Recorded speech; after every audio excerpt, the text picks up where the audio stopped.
Winter came early that year. The kind of winter that doesn't just freeze the streets but crawls into your bones and refuses to leave. The morning my husband died, the sky was the color of ash. Snow fell softly, almost gently, as if the world was trying to pretend nothing terrible had happened. But everything had. My husband, Daniel, died on a Tuesday morning. No warning, no long goodbye. Just a phone call from the hospital that changed my life forever. I remember standing in our tiny kitchen, holding the phone with shaking hands, staring at the crack in the wall near the sink. I had noticed that crack every day for years, but that morning it felt like the crack was inside me. "He didn't make it," the nurse said quietly. I didn't scream. I didn't cry. I just sat down on the cold floor and whispered, "Okay." Because when shock hits you, it doesn't feel dramatic. It feels empty. Daniel was not a rich man. He was not powerful. He was not famous, but he was kind. He worked long hours at a warehouse, came home with aching shoulders, and still smiled when he saw me. He used to say, "As long as we're together, we'll be fine." We had no children yet. We were trying. We had plans, small plans, but plans nonetheless. A better apartment, a used car that didn't stall in winter, maybe a baby room painted pale yellow. All of that disappeared with one phone call. The funeral was held 3 days later. Snow piled high outside the small church. I wore Daniel's old scarf because I couldn't bear the cold or the idea of letting go of anything that smelled like him. His family arrived together. His mother, his older brother, 2 aunts I had barely spoken to in years. They hugged me stiffly. Their condolences sounded rehearsed. "I'm sorry for your loss," his mother said, her voice dry. "Our loss," I wanted to say, but I stayed quiet. I was too tired to correct anyone, Daniel. And I lived in a small house that belonged to his family. We paid the bills. We fixed the leaks. We made it a home. But legally, it wasn't mine. I didn't think about that while standing by his grave. I didn't think about it when I returned home alone that night, unlocking the door with hands that no longer felt warm. I didn't think about it until 3 days later, when his family showed up at the door. They didn't come with food. They didn't come to check on me. They came with paperwork. Daniel's brother sat at the table like he owned it, which, as it turned out, he did. "This house belongs to the family," he said calmly. "We'll need it vacated." I stared at him, my ears ringing. I just lost my husband," I said quietly. His mother sighed. "We know. But life moves on. Life moves on." That sentence will haunt me forever. They gave me 2 weeks. 2 weeks to pack my life. 2 weeks to grieve. 2 weeks to disappear. They took the furniture Daniel's father had bought. They took the television. They even took the heater in the middle of winter. When I protested, his aunt said, "You don't need all this now." I slept wrapped in coats. I boiled water just to hold something warm. At night, I cried silently because even grief felt too loud. On the last day, his mother noticed my wedding ring. "That should stay in the family," she said. I looked at her in disbelief. "This was his promise to me," I replied. She shrugged. "You can buy another." I didn't take it off. That ring stayed on my finger until my hands went numb from cold. On my final night in that house, I sat on the floor surrounded by boxes. Snow pressed against the windows like it wanted to come inside. I whispered Daniel's name into the silence. "I'm sorry," I said. "I couldn't protect our life." The next morning, I locked the door for the last time. I walked away with 2 suitcases and a heart that felt heavier than the snowbanks lining the road. I stayed with a friend for a while.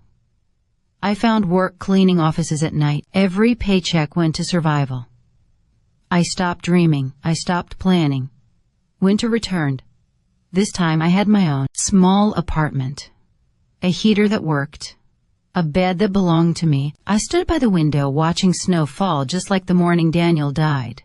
I touched my ring. They took the house. They took the furniture. They took everything they could carry. But they didn't take me. They didn't take my memories. They didn't take my dignity. They didn't take my will to survive. Grief teaches you who people really are. Loss strips away politeness and reveals truth. Some families don't care about love, only ownership. Some winters don't end quickly, but they do end. And some women, even when left with nothing, still rebuild everything. If you are watching this and you feel alone, if someone took everything from you when you were at your weakest, remember this: you are not finished. Winter does not last forever. And neither does pain. Winter did not soften after I left that house. If anything, it grew sharper. The cold felt personal now, as if it knew my name. I moved into my friend Sarah's apartment with 2 suitcases and a silence that followed me everywhere. She tried to help. She offered blankets, tea, kind words. But grief doesn't listen to kindness. It sits quietly in your chest and refuses to move. At night, I lay awake on her couch, staring at the ceiling, replaying everything I should have said, everything I didn't say. The quiet after loss. People think the hardest part is the funeral. It isn't. The hardest part is the days after, when the world expects you to keep breathing, keep moving, keep functioning, even though your life has already ended. Daniel used to text me every morning, "Did you eat?" Now no one asked. I woke up every day with the same thought: I survived yesterday. I'll try again today. The job no one sees. After 2 weeks, I knew I couldn't stay on Sarah's couch forever. I found a night job cleaning office buildings downtown. No interviews, no questions, just a mop, a uniform, and silence. At night the city looked different. Empty, honest. I cleaned desks where people earned more in a day than I did in a month. I wiped fingerprints from glass walls that reflected a woman I barely recognized. Tired eyes, hunched shoulders, hair pulled back, because effort felt unnecessary. But I showed up every night. Because survival doesn't ask how you feel. The first breakdown one night. While cleaning a conference room, I knocked over a chair. The sound echoed loudly in the empty office. And suddenly, I couldn't breathe. I sat on the floor, my back against the glass wall, clutching my chest as tears finally came, violent, uncontrollable. Years' worth of pain pouring out at once. I didn't even get to say a goodbye. I whispered. That was the moment grief fully arrived. The letter I never sent. A few weeks later, I wrote a letter to Daniel's family. I never sent it. But I needed to write it. I wrote about the nights I slept without heat, about the way his mother looked at my ring like it was stolen property, about how they erased me from his life the moment he died. I ended the letter with one sentence: "You lost a son." I lost my entire world. Then I folded it and hid it in a drawer. Some truths are not meant to be delivered. They're meant to be survived. Learning to stand alone. Spring came slowly. The snow melted into dirty puddles along the sidewalks. And with it, something inside me loosened. I saved enough money for a tiny studio apartment. 1 room, 1 window, 1 working heater. When I got the keys, I sat on the floor and cried, not from sadness, but from relief. For the first time since Daniel died, something belonged to me. A memory that hurt, then healed. One evening, while unpacking, I found Daniel's old hoodie buried in my suitcase. I pressed it to my face. Instead of breaking, I smiled, because love doesn't disappear when someone dies. It changes shape. The unexpected encounter. Months later, I ran into Daniel's brother at a grocery store. He barely recognized me. "You look different," he said. I was there, stronger, standing straighter. "I am," I replied. He cleared his throat. "Things were hard for everyone." I looked at him calmly and said, "They were hardest for the one you left with nothing." Then I walked away. That was the moment I realized I was free. What winter taught me: winter took my husband. His family took my home. But winter also taught me something no one can ever take away. I can survive what I never imagined enduring. I learned how to rebuild without permission. How to exist without approval. How to live without apology. I learned how strong a woman becomes when she has no other choice. By the time the next winter arrived, I was no longer the woman they had pushed out into the cold. I still carried grief, but I carried something else now too. Confidence. Not loud, not arrogant, the kind that comes from surviving alone.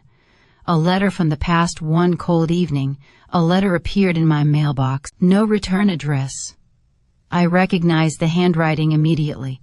Daniel's mother. My hands shook as I opened it. She wrote about regrets. About how the house was being sold.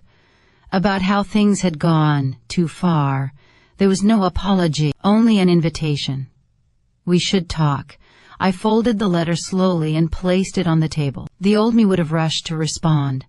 The new me waited. The meeting we met at a small cafe downtown. She looked older, smaller. She talked about family, about hardship, about how lonely she felt. I listened politely. Then she said, "We didn't mean to hurt you." I met her eyes. "You didn't mean to help me either," I replied. Silence filled the space between us. The truth. Finally spoken, she mentioned the house again. "The sale will bring good money," she said carefully. That's when I understood. This wasn't about closure. It was about comfort. "I'm not here for the house," I said calmly. "I'm here to tell you that I survived without it." Her lips tightened. Taking back my voice, I told her about the nights without heat, about the cleaning job, about starting from nothing. Her face changed not with guilt, but with shock. "You could have asked for help," she said. I smiled sadly. "I did." "You closed the door." Walking away. On my terms, when the conversation ended, she reached for my hand. I stood up. "I forgive you," I said, not for her, but for me. Then I walked away. No anger, no tears, just peace. What justice really looks like. Justice doesn't always arrive in courtrooms. Sometimes justice is rebuilding a life so well that the people who tried to destroy it no longer matter. I returned home that night and opened my laptop. I enrolled in online courses.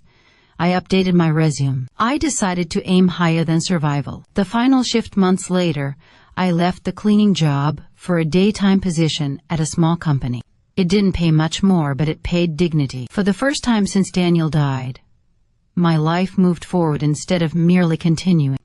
By the third winter after Daniel died, I no longer measured time by loss. I measured it by growth. I still remembered the woman who stood in the snow with 2 suitcases, heart shattered, future erased, but she felt like someone I had known once, not someone I still was. I had become someone else, someone steadier. A home built from scratch. My apartment was still small, but it was warm. The walls were bare, but they were mine. I cooked meals again, not because I had to, but because I wanted to. I planted a small herb pot on the windowsill. I bought a second-hand chair that didn't match anything else but felt comfortable. For the first time, I wasn't surviving. I was living. Grief without fear. Daniel still visited my thoughts quietly now. Not as pain, as memory. I talked to him sometimes while washing dishes or folding laundry. "You'd like this place," I'd say. You'd laugh at how stubborn I've become. And I imagined him smiling. The unexpected news one afternoon. Sarah called me. "You won't believe this," she said. "I ran into your sister-in-law." I felt nothing, not fear, not anger. "What did she say?" I asked. "She asked how you were doing, said you'd disappeared." I smiled. "I didn't disappear," I replied softly. "I rebuilt." When the past knocks again a month later, Daniel's brother emailed me. He spoke of reconciliation, of family mistakes, of moving forward. I read the message once. Then I deleted it.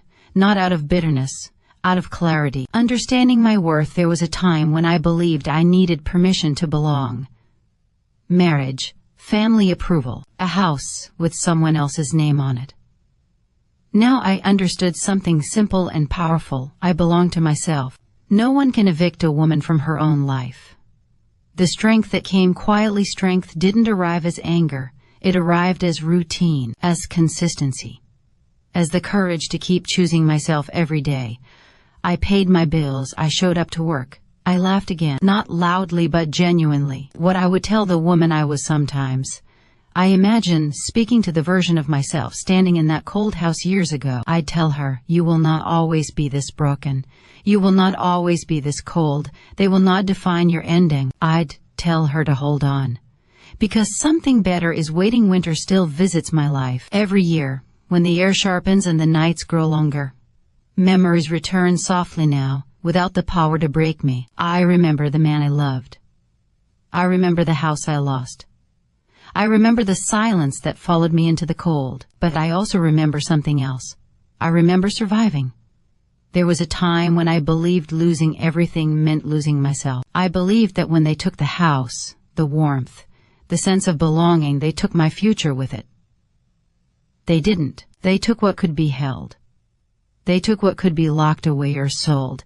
They did not take my ability to endure. Grief is not a single moment. It is a season. And like winter, it convinces you it will last forever, that nothing green will ever grow again. That warmth is a memory meant for other people. I believed that lie for a long time. Until one day, I realized I was still here, breathing, working, standing on my own feet. Slowly, without noticing, I stopped asking the past for permission to move forward. I built a life that didn't need their approval. A life that didn't depend on what was taken from me. I learned that strength doesn't always look like victory. It often looks like quiet persistence. Showing up when no one is watching. Choosing yourself when no one chooses you. Living when life expects you to disappear. I still wear my wedding ring sometimes, not because I'm holding on to grief, but because love does not expire when someone dies. Love transforms. It becomes memory. It becomes guidance. It becomes the reason you keep going when everything else falls away. If Daniel were here, I think he would be proud. Not because I suffered well, but because I refused to let suffering be the end of my story. To anyone listening who feels like winter has taken everything from them, your home, your family, your sense of safety, hear this clearly. You are not finished. You are not weak for hurting. You are not broken beyond repair.